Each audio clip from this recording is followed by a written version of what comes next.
Hello friend, I am doctor BK Pal. Welcome to my channel. চলুন অন্যভাবে চিন্তা করি, জীবনটাকে পাল্টে ফেলি।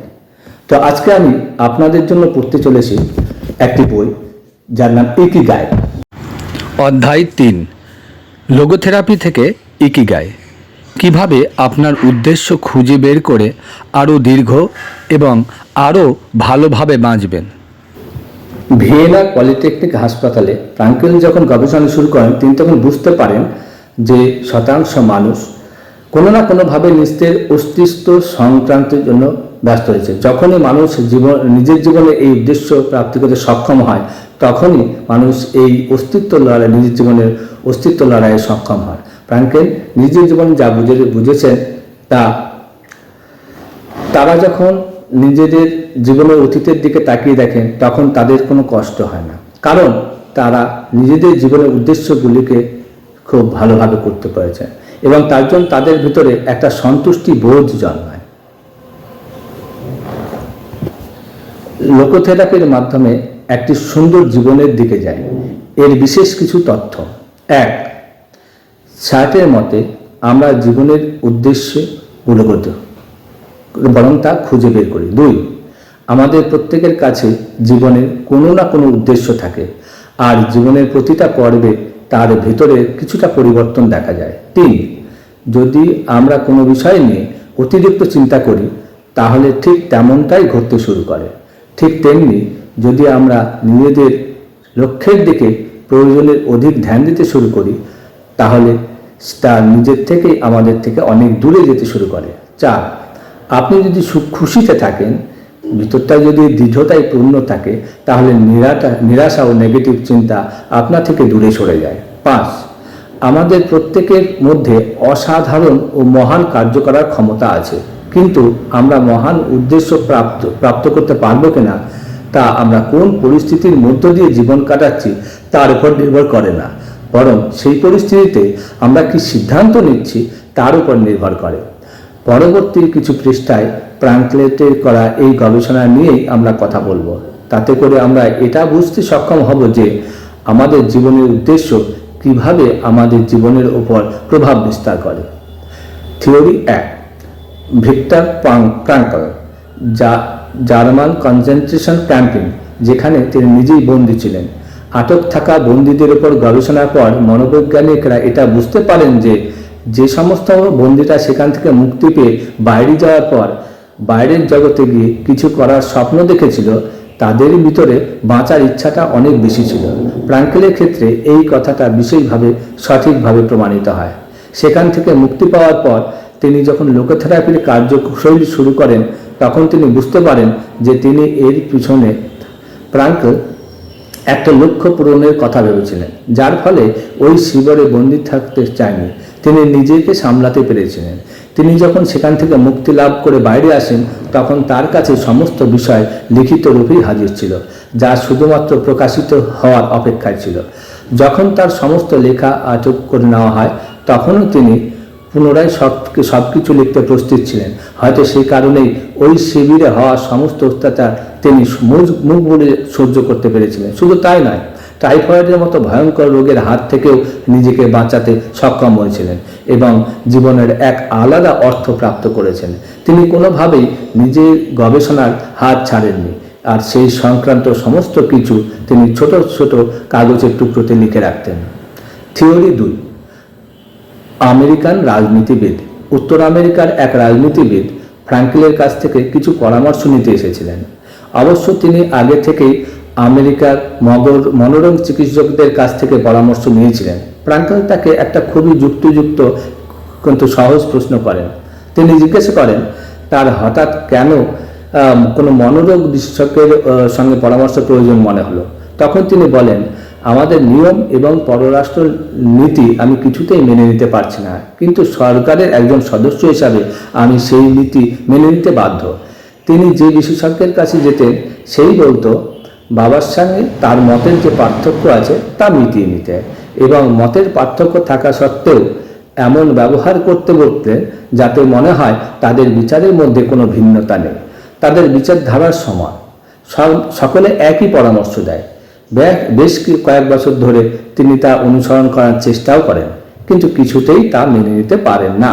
ফ্রাঙ্কেল তাকে বোঝান যে মতের পার্থক্যটা তার সমস্যার কারণ নয়, বরং নিজের ইচ্ছার বিরুদ্ধে কাজ করাটাই তার সব থেকে বড় সমস্যা।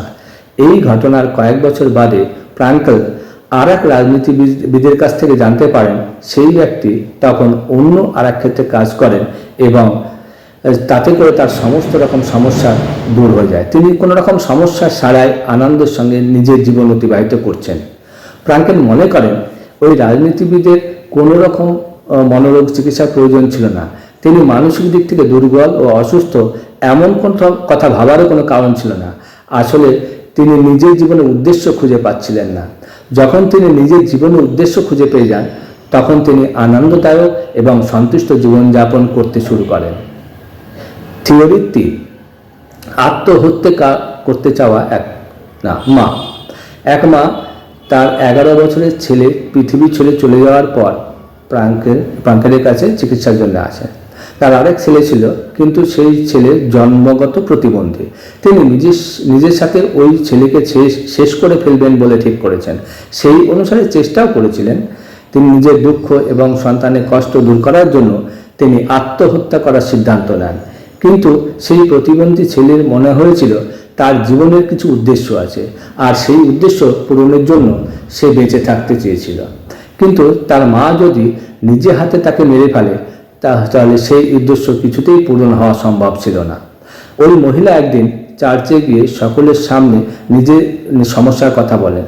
তাকে সাহায্য করার জন্য ফ্রাঙ্কেল আর এক মহিলাকে মঞ্চে আসতে সাহায্য করে এবং তাকে কল্পনা করতে বলেন যে সে বুড়ো হয়ে গেছে, শেষ নিঃশ্বাস ত্যাগের অপেক্ষা আছে, তার কাছে অনেক পয়সা আছে, কিন্তু কোনো সন্তান নেই। তখন তার মনে হচ্ছিল সব থাকা সত্ত্বেও তার জীবন ব্যর্থ। যখন আত্মহত্যা করতে চাওয়া মহিলার সামনে এই কথাগুলো বলা হয়, তখন তার মনে হয়, আরে আমার কাছে আর কিছু থাকুক আর বা নাই থাকুক, অন্তত পক্ষে আমার কাছে একটা ছেলে তো আছে, তাই বা কম কি। এই ছেলের জন্য আমি অনেকের থেকে অনেক বেশি ভাগ্যশালী। আমি এই প্রতিবন্ধী ছেলেকে একটা সুন্দর জীবন দিতে পারি এবং একটা আনন্দ ভরা জীবন কাটাতে পারি। আমি নিজের জীবন সম্পূর্ণ করে সেই নিজের সুযোগ প্রাপ্ত করার চেষ্টা করব। আমার কাছে যে সুযোগ আছে সেটাকে আমি সঠিক করে তুলবই। এইভাবে একটা মাত্র কল্পনার সাহায্যে যখন তিনি নিজের জীবন নিয়ে ভাবার সুযোগ পান, তখন তিনি জীবনের উদ্দেশ্য খুঁজে পান এবং সেই সাথে নিজের জীবনের লক্ষ্য খুঁজে পান, এবং সে বিষয়ে তিনি তখন পর্যন্ত সজাগ ছিলেন না। থিওরি 4, দুঃখে ব্যাকুল এক ডাক্তার। একবার এক বয়স্ক ডাক্তার ফ্রাঙ্কেলের কাছে আসেন থেরাপি নেওয়ার জন্য।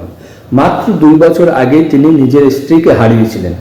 তাতে করে তার সম্পূর্ণ জীবন যেন অতলে তলিয়ে গিয়েছিল।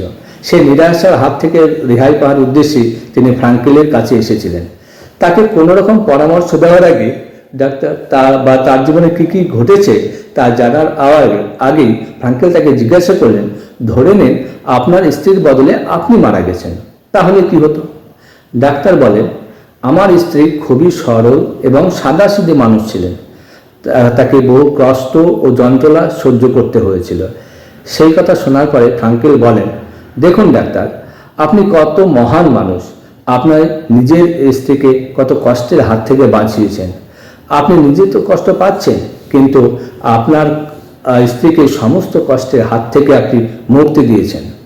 এই কথা শোনার পর ডাক্তার কোনো কথা না বলে ফ্রাঙ্কেলের হাতটা ধরে কাঁদে এবং সেখান থেকে চলে যায়। কিন্তু তার চোখ বহু কথা বলে যায়। তার জীবন যেন নতুন উদ্দেশ্য খুঁজে পেয়েছিল। আমি আমার স্ত্রীকে অনেক রকম কষ্টের হাত থেকে বাঁচাতে পেরেছি। এই বিচার তাকে আনন্দ দেয় এবং তিনি নতুনভাবে জীবনযাপন করতে সক্ষম হন। মরিতা থেরাপি। লোকোথেরাপি যে যুগে আবিষ্কার হয়, সেই যুগের কয়েক বছর আগে জাপানের সোমা মরিতার জীবন উদ্দেশ্যে এক থেরাপি নির্মাণ করেন, যে নিউরোসিস, ওসিটি এবং অপারেশন বা চিকিৎসা যে পরজীবনে যে নিরাশার সৃষ্টি হতে পারে তার থেকে বাঁচার জন্যই এর ব্যবহার শুরু হয়। সোমা মরিতা যে শুধুমাত্র একজন মনোরোগ বিশেষজ্ঞ ছিলেন তা নয়, তিনি সেই সাথে একজন বুদ্ধিস্ট ছিলেন। তার চিকিৎসা পদ্ধতির মধ্যে ছিল আধ্যাত্মিকতা। যা জাপানে এক নতুন চিকিৎসা ব্যবস্থার দরজা খুলে দিয়েছিল। পশ্চিমের বেশিরভাগ মনোরোগ চিকিৎসার ক্ষেত্রে মানুষের আবেগের দিক থেকে বিশেষভাবে কাজ করা হয়।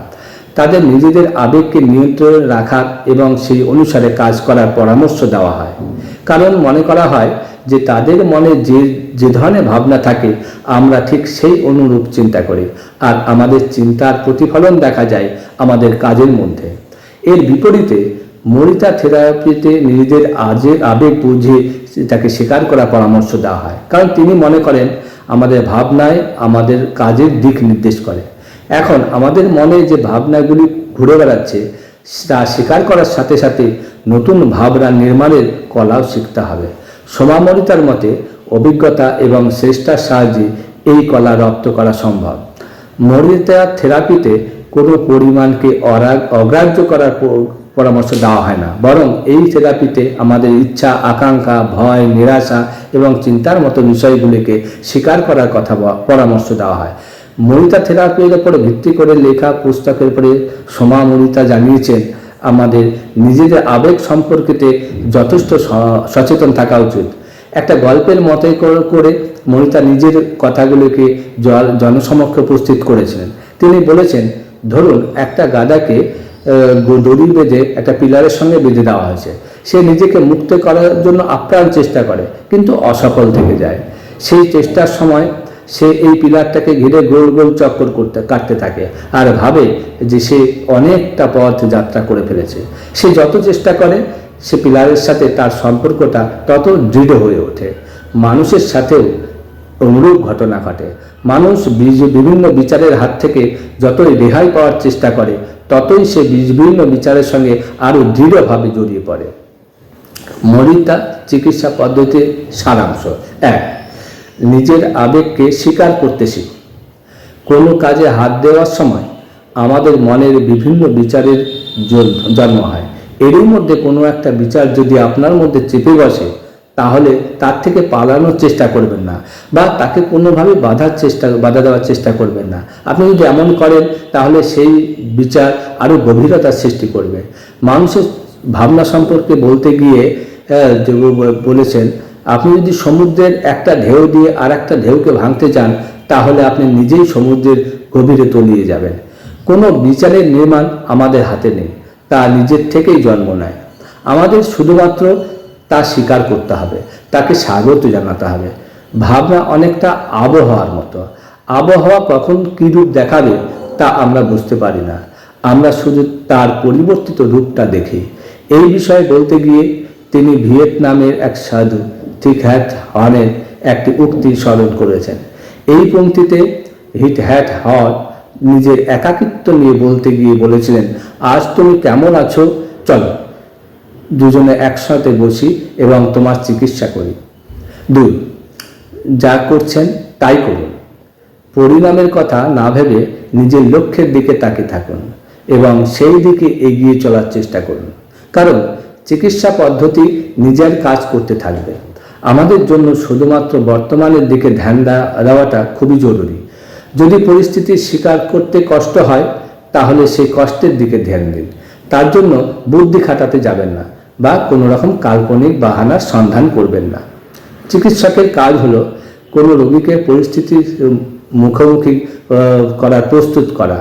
মরিতা চিকিৎসা পদ্ধতিতে রোগীদের কারণ খোঁজার জন্য বা রোগ সম্পর্কে স্পষ্ট বলার জন্য কোনো রকম চাপ দেওয়া হয় না, বরং তাদের নিজেদের কাজ বা অভিজ্ঞতা থেকে শিক্ষা নেওয়ার জন্য ছাড় দেওয়া হয়। পশ্চিমে মনোরোগ চিকিৎসার ক্ষেত্রে যেমন ডায়েরিতে লিখে বিভিন্ন টিপ্পণী করার পরামর্শ দেওয়া হয়, এক্ষেত্রে তেমন কোনো পরামর্শ দেওয়া হয় না, বরং মানুষদের নিজেদের অভিজ্ঞতার ভিত্তিতে তা খোঁজার পরামর্শ দেওয়া হয়। 3. নিজের জীবন উদ্দেশ্যের সন্ধান করুন। আমরা নিজেদের মনের বিচারগুলোকে নিয়ন্ত্রণ করতে পারি না ঠিকই, কিন্তু প্রতিদিন আমরা যে কাজগুলো করি সেগুলোকে আমরা অবশ্যই নিয়ন্ত্রণ করতে পারি।